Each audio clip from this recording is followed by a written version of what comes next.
Hey everybody, Kronzik here, and today I'll be breaking down my green-white deck that I won 6 Newtype challenges with.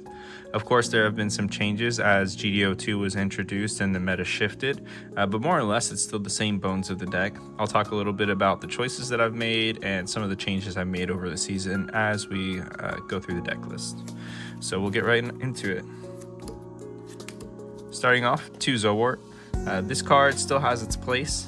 Obviously, it can die to close combat and things like that, and it was previously played as a 4 but with the introduction of Rick Diaz into the deck, it was safe to bring this down to a 2. I think the most important thing is the number of blockers you play, so you can kind of play with the ratios a little bit, but I found that 2 worked really well. Now I can talk a little bit about some of the strategy behind this in detail, and it really comes down to going first or second, right? So first thought, you might think, well, I want Zowort in case I go first, right? But if you think about your matchups that you have with green-white, if you're playing against aggro, most of them will take first. That's blue-purple. I think most of the players take first. Some of them will take second. However, if you're going up against red-white, blue-white, green-white mirror, anything like that, they're going to take second.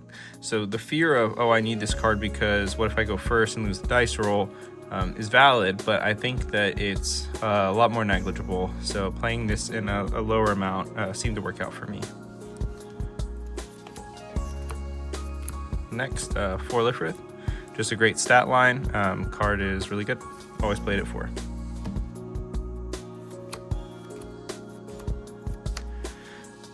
For Rick Diaz. So I did go ahead and pick for Rick because of the decision that I made earlier with Zowort. I just found this card to get more value. It trades better into aggro and can 2-for-1 some of the aggro units. Plus it can swing for shields. So that is the decision at running this at 4. Overall, I think the important thing is just playing 10 blockers with the current meta as it is. Next, we have 2 bird modes. Some people don't play the card. I think the card is extremely good, but only as a 2-of. If you see 2 of this card, you can get by. If you see 3 of this card, you're probably going to lose the game. But I won tons of games just simply from the bird mode ramp. Now, I will also say that when you use bird mode is super important. So typically, if I have bird, let's say I want to play a 5-body, right? Maybe Shenlong Link, maybe Ailstrike Link. That's a good situation to play this on 3. If you want to ramp into your Wing Gundam, maybe you play this on 4, so that way you can skip the 6. And if your goal is to try to get out a Wing 0, sometimes I hold this card for turn 6 to ramp straight to 8, just to kind of mess with my opponent's plans a little bit, ramp with purpose. Next, I have 2 Sword Strike Gundams. This card I used to play at 4 in GDO1, first Newtype season format, back when we were playing Death Scythe. I took it out for a little bit after GDO2 came out, but I found that 2 Sword Strikes gave me a little bit more consistency with the aggro matchup, even into the late GDO2 format, where we were seeing a lot more high-end decks, red-white, blue-white, green-white. Seemed to see a lot more of those towards the end, but playing this at 2 seemed to work out. It did feel dead at 3 and 4 with the late format. So next up, Shenlong Gundam. As soon as I played Epion, as soon as I played, the freedom blockers or even justice blockers or the red-white Cubely, as soon as those cards came out in my early playtesting, I realized this card was going to be necessary, and it did end up being one of the most impactful cards of the format for the green-white players. So this card played at 3. Will likely continue to play this card at 2 or 3, even going into GDO3. Next up, Ailstrike Gundam. So Ailstrike Gundam, just a great card. One of the best tools you have against aggro.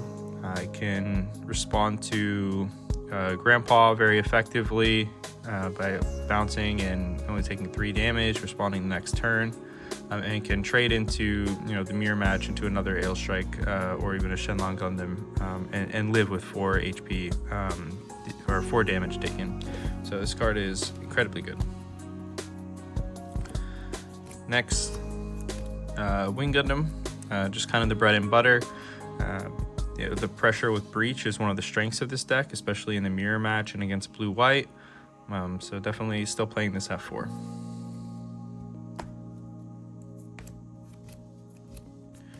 Next we have Wing Zero. It's the big bad of the deck. Definitely always play this at 4. It's the best card in the deck. Moving on to the pilots.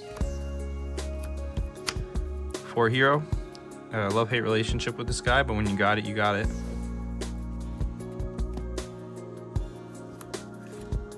4 Kira. That's just the deck. Kira is your bread and butter for your links with Ale Strike and Sword Strike. Never be afraid also to smack this on. Never be afraid to smack this on a Rick early game if the situation does arise where you don't have a link and you need to do some board interaction, especially in the mirror match against blockers. This can be an easy way to break a base, take a shield favorably at the beginning of the game. And then I do play just 2 Cheng Wu Fei. I've tried it in different amounts, but I think the 3-2 ratio with Shenlong Wu Fei is pretty much established. It's the most consistent and the least prone to clogging. Sometimes you can throw Wu Fei on a Wing Gundam when you really need to, if you've got no other options. So next we'll move into the commands.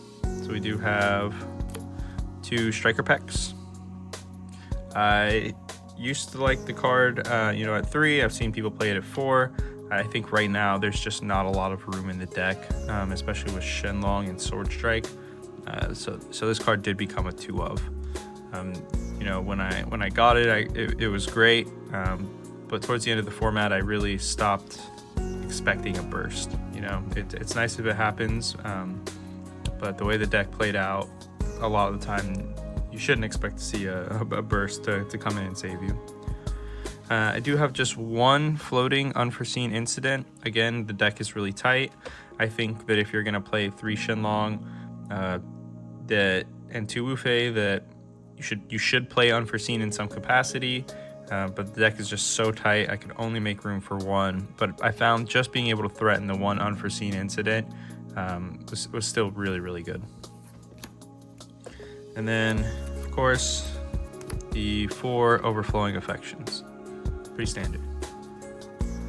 And then finally, for bases, just the 4 Underground Desert Base.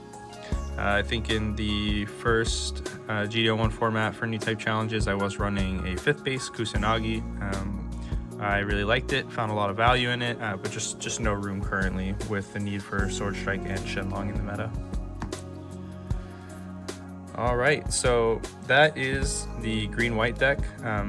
Like I said, very minimal changes from the beginning of the game through the 3rd Newtype challenge. I think that there are some exciting changes coming with GDO3. I'm really interested in seeing how Bridge Crew, potentially spicing it up with maybe a floating Ultron Gundam, and the new Freedom Gundam to prevent Floodgate are going to impact the deck list. So stay tuned. If you want to see a GDO3 deck list, as soon as I finish cracking boxes this week, I will go ahead and put up my first version. So thanks so much for taking a look, and we'll see you next time.